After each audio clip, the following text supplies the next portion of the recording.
ഇരുണ്ട ആകാശത്തെ കീറി മുറിച്ചുകൊണ്ട് ഒരു പ്രകമ്പന ശബ്ദത്തോടുകൂടി മുന്നോട്ടേക്ക് കുതിക്കുന്ന ഒരു നീല വെളിച്ചം. ഈ കഴിഞ്ഞ ദിവസങ്ങളിൽ പലരും സോഷ്യൽ മീഡിയയിൽ അത്ഭുതത്തോടുകൂടി പങ്കുവച്ച വീഡിയോകളാണത്. അതിലേറ്റവും കൂടുതൽ വൈറലായത് ഒരു പെൺകുട്ടിയെടുത്ത അപ്രതീക്ഷിതമായ സെൽഫിയും. ആ വീഡിയോയിൽ കൃത്യമായി കാണാൻ സാധിക്കും ആ പെൺകുട്ടിയുടെ വീടിന് മുകളിലൂടെ കടന്നു പോകുന്ന നീല നിറത്തിലുള്ള ഉൽക്കയെ. എന്നാൽ ആ വീഡിയോ ഫേക്കാണ് എന്നാണ് ഒരു വലിയ ശതമാനം ആളുകളും വിശ്വസിക്കുന്നത്. സെൽഫി ഓഫ് ലൈഫ് ടൈം എന്ന പേരിൽ അറിയപ്പെട്ട ആ ഒരു വീഡിയോ 41 മില്യണിൽ കൂടുതൽ ആളുകളാണ് കണ്ടിട്ടുള്ളത്. നിങ്ങൾക്കെന്ത് തോന്നുന്നു? ആ ഒരു വീഡിയോ ഫേക്കാണോ അതോ ഒറിജിനലാണോ? കേറിപ്പോരും ചങ്ങായിമാരെ ബേപ്പൂർ സുൽത്താന്റെ ദുനിയാവിലേക്ക്.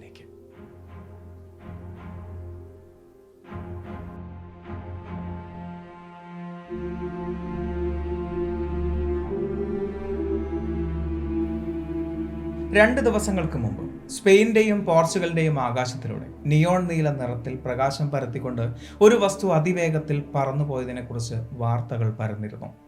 ലക്ഷക്കണക്കിന് ആളുകൾ ഈ ഒരു കാഴ്ച കണ്ടിരുന്നു. നൂറുകണക്കിന് ആളുകൾ അവരുടെ കയ്യിലുള്ള ഫോണുകളിൽ ഈ ഒരു കാഴ്ച ചിത്രീകരിക്കുകയും ചെയ്തിരുന്നു.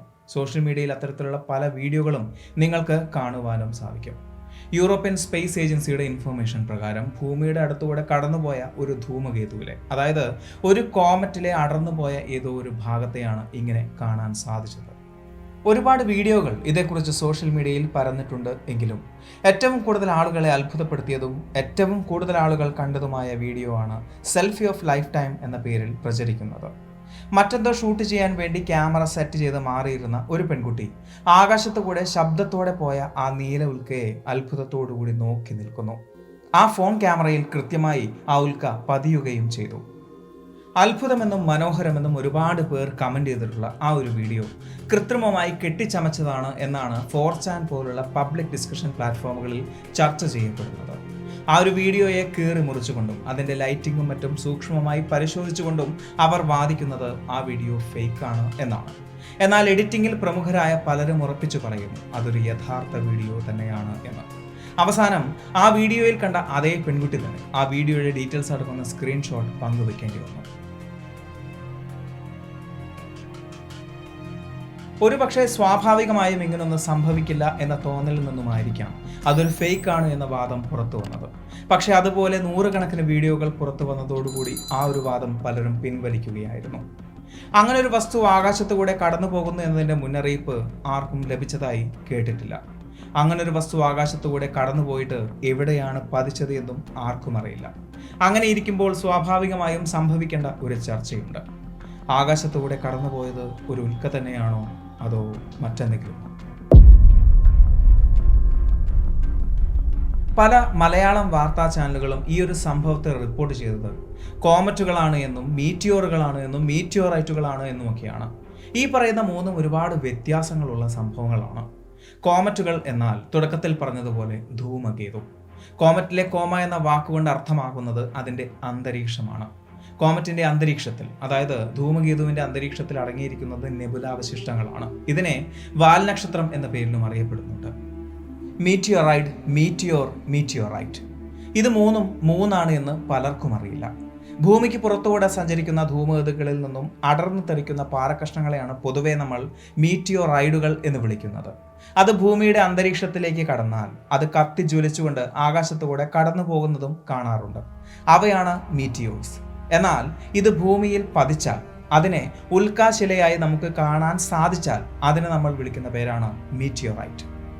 അപ്പോഴുള്ള ചോദ്യം, സ്പെയിനിലും പോർച്ചുഗലിലും രാത്രി കണ്ട ആ ഒരു വസ്തു ഒരു മീറ്റിയോറൈറ്റ് ആണോ, ഒരു മീറ്റിയോർ ആണോ, ഒരു മീറ്റിയോറൈറ്റ് ആണോ? അതിൻ്റെ ഉത്തരം അതൊരു മീറ്റിയോർ ആയിരുന്നു എന്നാണ്. കാരണം അങ്ങനെ ഒരു വസ്തു ആകാശത്തുകൂടെ കടന്നുപോയത് മാത്രമേ എല്ലാവരും കണ്ടിട്ടുള്ളൂ. അത് ഭൂമിയിൽ പതിച്ചു എന്നതിൻ്റെ യാതൊരുവിധ തെളിവുകളും നമുക്ക് കണ്ടെത്താൻ കഴിഞ്ഞിട്ടില്ല. ചിലപ്പോൾ ആ വസ്തു അന്തരീക്ഷത്തിൽ തന്നെ കത്തിക്കരിഞ്ഞു പോയിട്ടുണ്ടാവും. ആ ഒരു വസ്തു സഞ്ചരിച്ച വേഗത എത്രയാണെന്ന് അറിയാമോ? ഒരു സെക്കൻഡിൽ 45 കിലോമീറ്റർ. അപ്പോഴും ചില ചോദ്യങ്ങൾ പുറത്തു വരുന്നുണ്ട്. ഇത്രയും വലിയൊരു വസ്തു ആകാശത്തിലൂടെ സഞ്ചരിച്ചപ്പോൾ നമ്മൾ കണ്ടു. അതുകൊണ്ടാണല്ലോ നമുക്കത് ചിത്രീകരിക്കാൻ സാധിച്ചത്. എന്തുകൊണ്ട് അങ്ങനെ ഒരു വസ്തു നമ്മുടെ അന്തരീക്ഷത്തിലേക്ക് കടക്കുന്നതിന് മുമ്പ് നമുക്ക് മുന്നറിയിപ്പ് ലഭിച്ചില്ല? അങ്ങനെയെങ്കിൽ നാളെ ഇതിലും വലിയൊരു വസ്തു ഭൂമിയിൽ പതിച്ചതിന് ശേഷം മാത്രമല്ലേ നമ്മൾ അറിയുകയുള്ളൂ.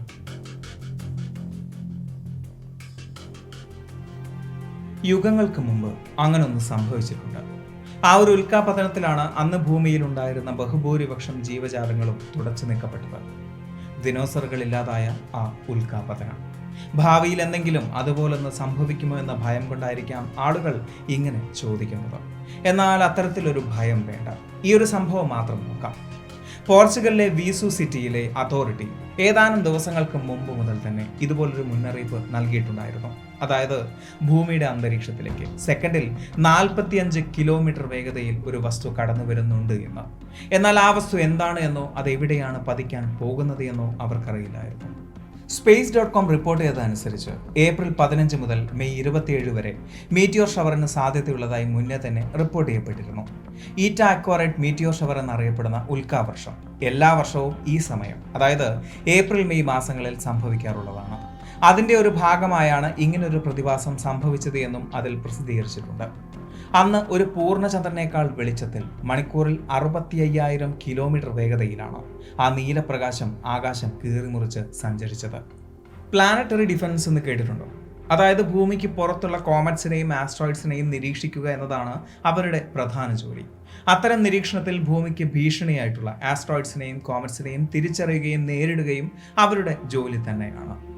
ഭൂമിയുടെ ഗുരുത്വാകർഷണം ഒരു ദിവസം 90 മെട്രിക് ടണ്ണിൽ കൂടുതൽ പൊടികളും ചെറിയ വസ്തുക്കളും ഭൂമിയിലേക്ക് ആകർഷിക്കുന്നുണ്ട്. എന്നാൽ അന്തരീക്ഷത്തിലൂടെ കടന്നു വരുമ്പോൾ അത് കത്തിത്തീരുന്നു എന്നതുകൊണ്ട് മാത്രമാണ് ഇത് ഭൂമിക്ക് ഒരു ഭീഷണിയല്ലാതാകുന്നത്. മെർക്കുറിയുടെയും നമ്മുടെ ചന്ദ്രന്റെയും അന്തരീക്ഷത്തോട് താരതമ്യം ചെയ്യുമ്പോൾ ഭൂമിയുടെ അന്തരീക്ഷം ഒരൽപ്പം കട്ടി കൂടിയ അന്തരീക്ഷം തന്നെയാണ്. അതുകൊണ്ട് തന്നെ ഒരു പരിധിയിൽ കൂടുതൽ വലുപ്പമുള്ള വസ്തുക്കൾ തന്നെ അന്തരീക്ഷത്തിലൂടെ കടന്നു വരുമ്പോൾ അത് കത്തിത്തീരുക തന്നെ ചെയ്യും. അതിനും സാധിക്കാതെ വരുന്ന വസ്തുക്കൾ മാത്രമാണ് മെറ്റിയോറൈറ്റുകളായി ഭൂമിയിൽ പതിക്കുന്നത്. പ്ലാനറ്ററി ഡിഫൻസിന്റെ നിരീക്ഷണത്തിൽ മനസ്സിലാക്കിയ ഒരു കാര്യം, അങ്ങനെ ഭൂമിക്ക് ഭീഷണിയായിട്ടുള്ള ചിഹ്നഗ്രഹമോ ധൂമകേതുവോ ഇപ്പോൾ നിലവിലില്ല. ഇനി അഥവാ ഉണ്ടെങ്കിൽ തന്നെ അതിനെ അവിടെ ചെന്ന് അതിന്റെ വഴി തിരിച്ചു വിടാനും അതിനെ ഇല്ലാതാക്കാനും സാധിക്കുന്ന സാങ്കേതിക വിദ്യ ഇപ്പോൾ നമ്മോടൊപ്പമുണ്ട്. വിദൂരതയിൽ സഞ്ചരിക്കുന്ന കോമറ്റ്സും ആസ്ട്രോയിഡ്സും വരെ നമ്മുടെ നിരീക്ഷണത്തിലാണ്.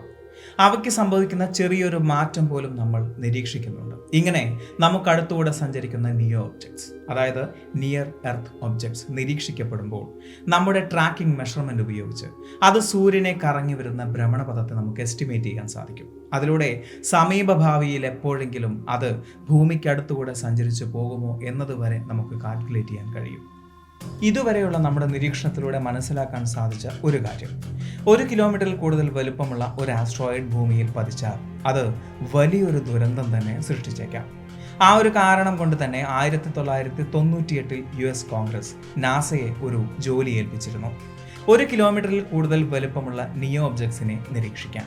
അതിൻ പ്രകാരം ഭൂമിയോട് ചേർന്നുള്ള 90% വസ്തുക്കളും നിരീക്ഷണത്തിലാണ്.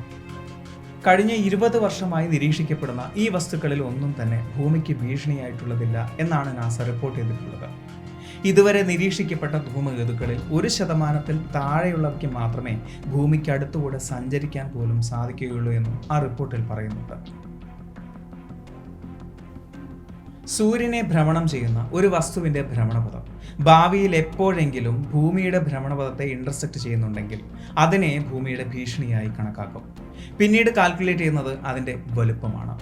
ആ ഒരു വസ്തു ഒരു ചെറിയ വസ്തുവാണ് എങ്കിൽ അത് ഭൂമിയുടെ അന്തരീക്ഷത്തിലേക്ക് കടന്നാൽ അത് കത്തിത്തീരും എന്നതുകൊണ്ട് തന്നെ അതിനെ ഒരു ഭീഷണിയായി കണക്കാക്കുകയില്ല.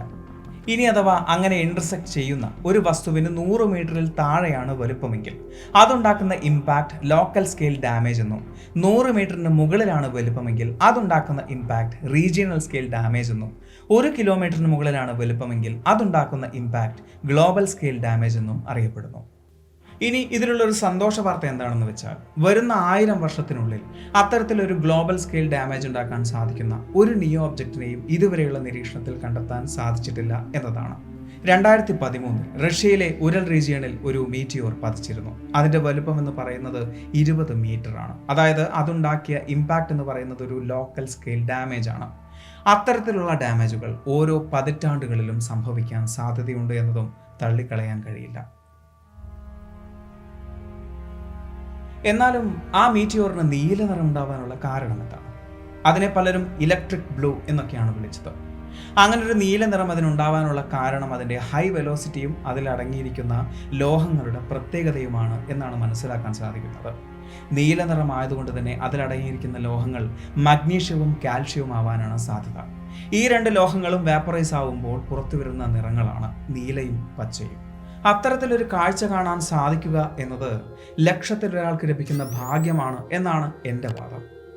മണിക്കൂറുകളോളം ആകാശത്തേക്ക് കണ്ണും നട്ടു നോക്കിയിരുന്നാലും കണ്ണിനിമ്പമേകുന്ന ഒരു ഉൽക്കാസഞ്ചാരം കാണാൻ സാധിക്കുക എന്നത് ബുദ്ധിമുട്ടുള്ള വിഷയമാണ്. അങ്ങനെ ഇരിക്കെ അതുപോലെ മനോഹരമായ ഒരു കാഴ്ച കാണാൻ സാധിക്കുകയും താൻ ആ കാഴ്ച കണ്ട് അത്ഭുതപ്പെടുന്നത് താൻ അറിയാതെ തൻ്റെ ഫോൺ ചിത്രീകരിക്കുകയും കൂടെ ചെയ്താലോ, അതാ പെൺകുട്ടിയുടെ ഭാഗ്യം എന്നല്ലാതെ എന്താണ് പറയുക? അതിനെ ഫേക്ക് എന്ന് പറയുന്നതിന് പിന്നിലുള്ള ചേതോവികാരം ചിലപ്പോൾ അസൂയ മാത്രമായിരിക്കും. ഈ ഒരു വീഡിയോ നിങ്ങൾക്ക് ഇഷ്ടമായി എന്ന് വിചാരിക്കുന്നു. സുൽത്താൻ എപ്പോഴും പറയുന്നത് പോലെ സബ്സ്ക്രൈബുകൾ കൂമ്പാരമാകുമ്പോൾ പരിപാടി ഗംഭീരമാവും. അതുകൊണ്ട് സബ്സ്ക്രൈബ് ചെയ്യുക. അടുത്ത വീഡിയോയ്ക്ക് വേണ്ടി കാത്തിരിക്കുക. അതുവരെ